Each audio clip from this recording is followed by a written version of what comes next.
Hello everyone, welcome to Technogate. So in this lecture we are going to start a new subject, that is fluid mechanics. Sometimes in some universities it is also known as hydraulics.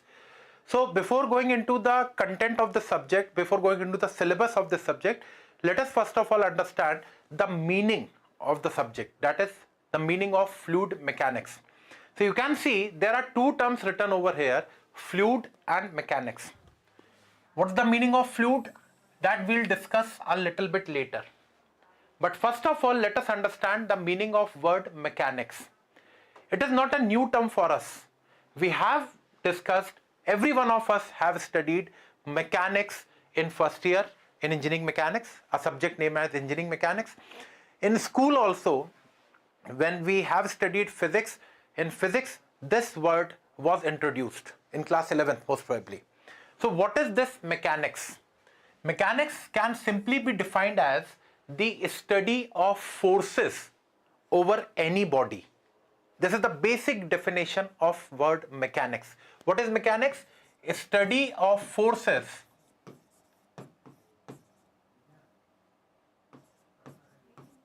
over any body.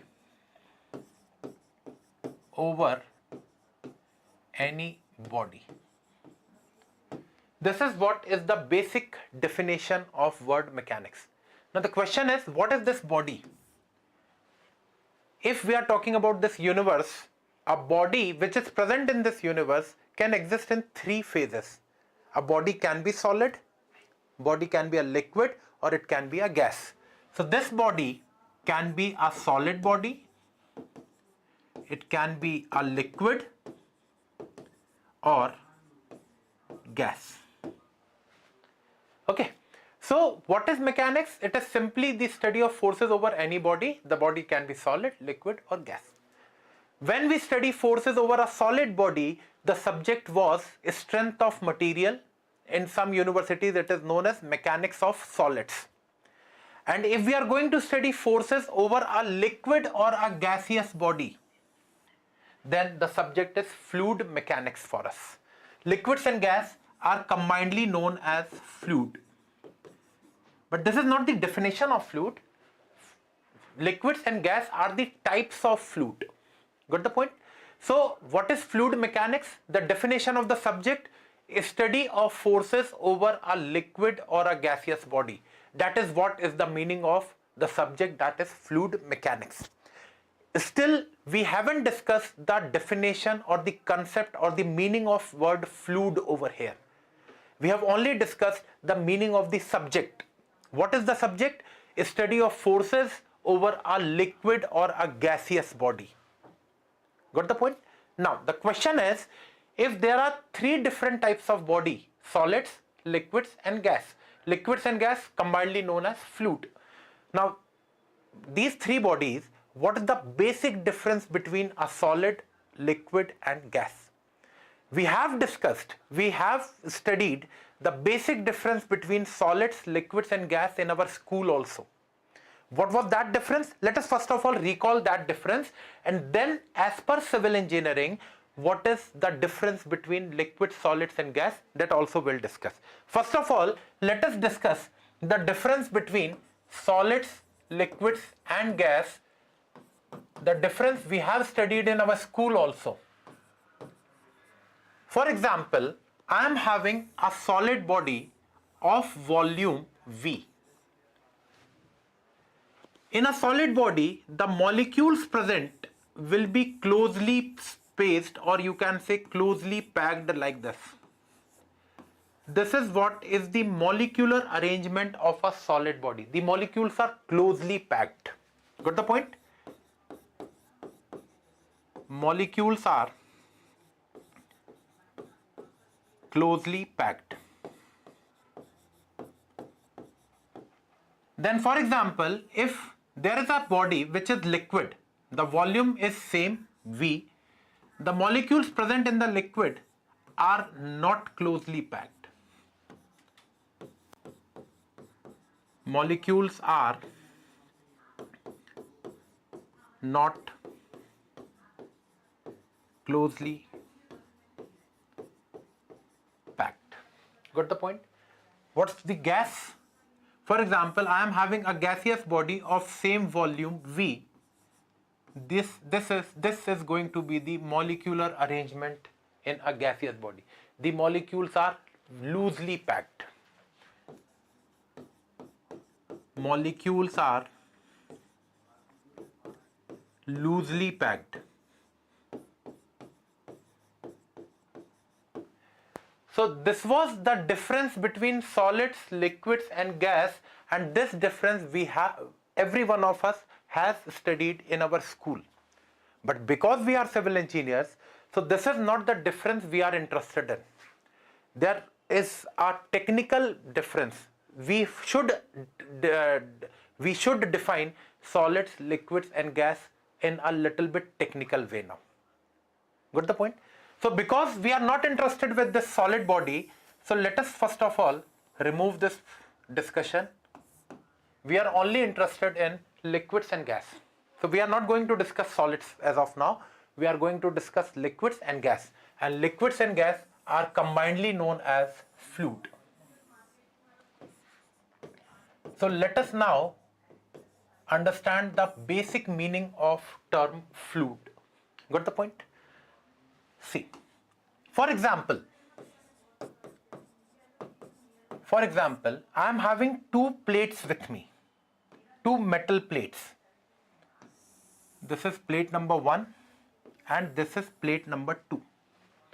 The two plates are parallel to each other. This was plate number 1, this is plate number 2. Two plates are kept parallel to each other like this. Now you are seeing the front view. When you will see the front view, you will be able to see only a line over here. So this was the top plate and this is the bottom plate. Now what I am doing here is, I am assuming that the bottom plate is fixed. It cannot move. And the top plate is free to move. Means whenever a force will be applied, the top plate can move with some velocity. But if a force is applied on the bottom plate, it will not move because it is fixed. This is what I am assuming. Now, what I am doing is, the space between these two plates, I am filling the space with some fluid. Let us say with a liquid.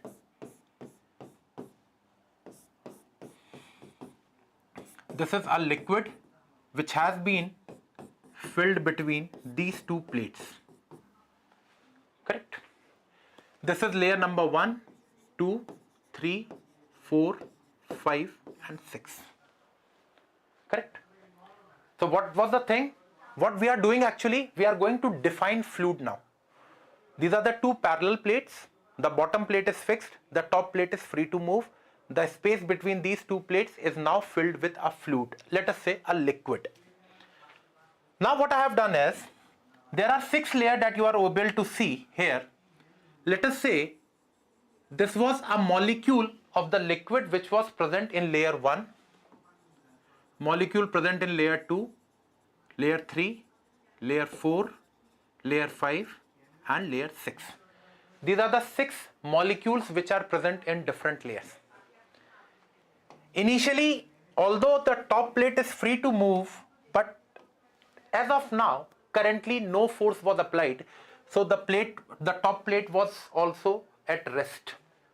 When the top plate was at rest, you can see that all these molecules, the position of all these molecules was same. This is, let us say, at time t1. At time t1, all these 6 molecules were at the same line, at the same position. Now what I have done is, I have applied a force here, and because the top plate was free to move, now due to the application of force, the plate has started to move with velocity v. Now what is going to happen? Layer number 1 was in direct contact with the topmost plate and layer number 6 was in direct contact with the bottommost plate. Now you can do this experiment at your home also. Do one thing, just wet your hands. Just take some liquid, take some water over your hand and simply spread in between these two hands. Keep these two hands like this. This bottom hand, let us say the bottom hand is fixed and the top hand is free to move. There was a liquid present over both the hands. Now the layer of the liquid which was in contact with the topmost hand, because this hand was moving, so the layer of the liquid which was in contact with this hand will also start to move. And the layer of the liquid which was in contact with this hand, because this hand was fixed, so the layer of the liquid which was in contact with this hand will also remain fixed. Correct? So what is going to happen? Because the topmost plate is now moving, so particle number 1 will now reach somewhere here. Particle number 2 will remain here. This will be the position of particle 3, particle 4, particle 5, and particle 6 will remain still here. So what you are seeing? You are seeing a deformation over here. Initially, when no force was applied, all the 6 molecules were at the same position. But when the plate has started to move, particle number 1 has reached here. This was the position of particle 2, particle 3, particle 4, particle 5, and this was the position of particle 6. The particle 6 will still remain at the same position. After some more time, particle number 1 will reach here, particle 2 here, particle 3 here, 4 will reach here, 5 will reach here, 6 will still remain over here. So this will now be the deformation between the particles. What is the meaning? See, the plate was continuously moving, and when the plate was continuously moving, what you are seeing is, you are seeing the continuous deformation. At time t is equal to t1, initially all the particles were at same position. After some time, this was the position of the particles. After some more time, this was the position of the particles. After some more time, this might be the position of the particles. Correct or not? So what is the basic thing? What is the thing that you are seeing over here? A continuous deformation. When the force was applied, there was a continuous deformation in a body which was fluid. And this is what is the definition of fluid: a body or a material which undergoes continuous deformation due to the application of force. Then the body is called a fluid. This is what is the definition of fluid. The definition of fluid is not the thing, anything which can flow is fluid. That is not the definition. What is the definition of fluid? A body or a material which undergoes continuous deformation due to the application of any force. Then that body or material is called fluid. So here comes the definition of fluid: a material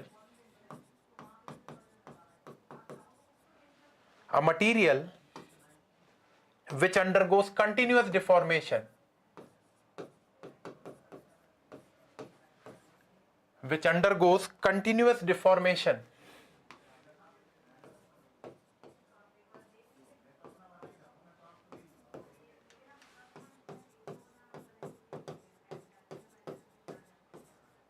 due to the application of force. Due to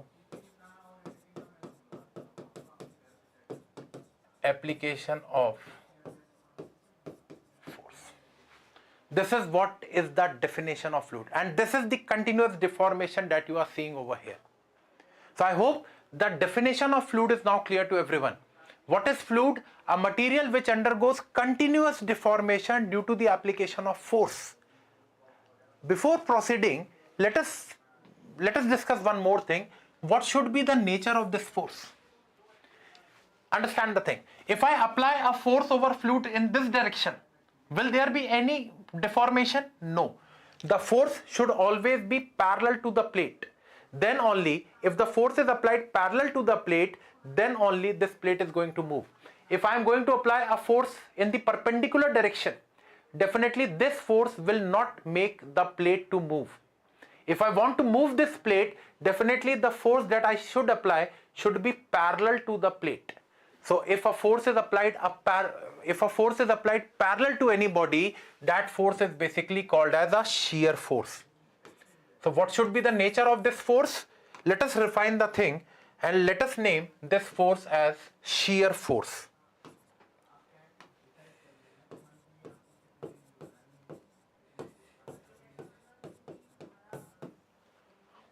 Got the point?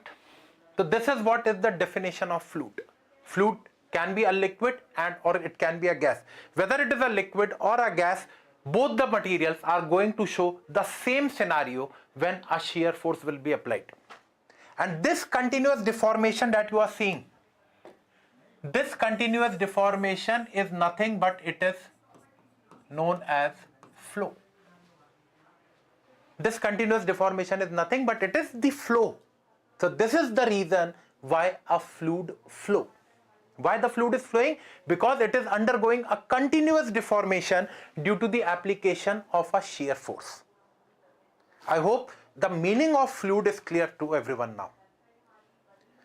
Correct? Now, the subject now is very much clear to everyone. The name of the subject, the meaning of the subject should now be clear to every one of you. Fluid mechanics. Mechanics was the study of forces over a body which was fluid. What is fluid? A material which undergoes continuous deformation due to the application of shear force. Why shear force? Because this normal force is not going to produce any motion or any deformation. This force is going to produce a motion or a deformation, and a force which is parallel to a body is always a shear force. I hope the thing is clear. So this continuous deformation which you are seeing, the continuous deformation which you are seeing is basically the flow.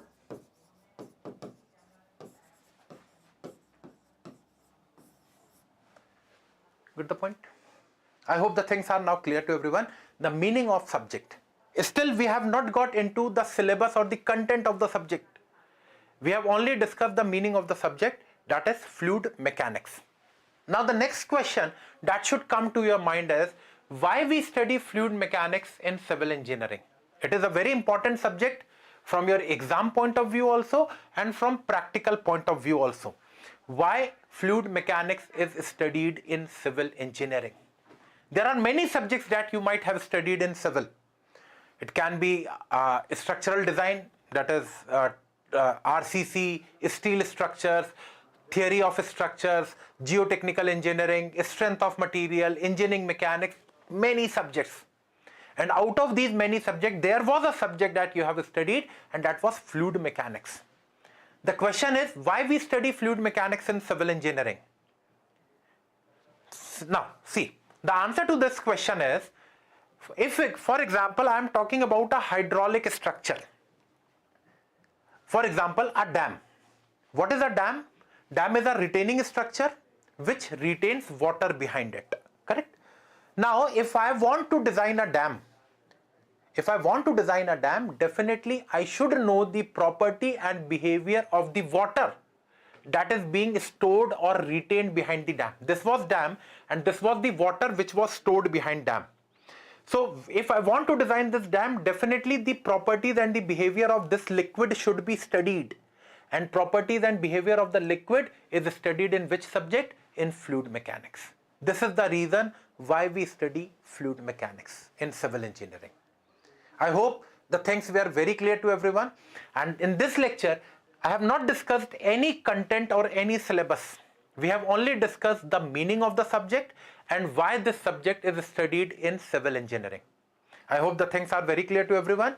In the next lecture, we are going into, we will discuss the syllabus part, the content of this subject one by one. So this was all about the basic introduction of the subject. In the next lecture, we are going to discuss the starting point or the initial concepts regarding the fluid mechanics part. Thank you.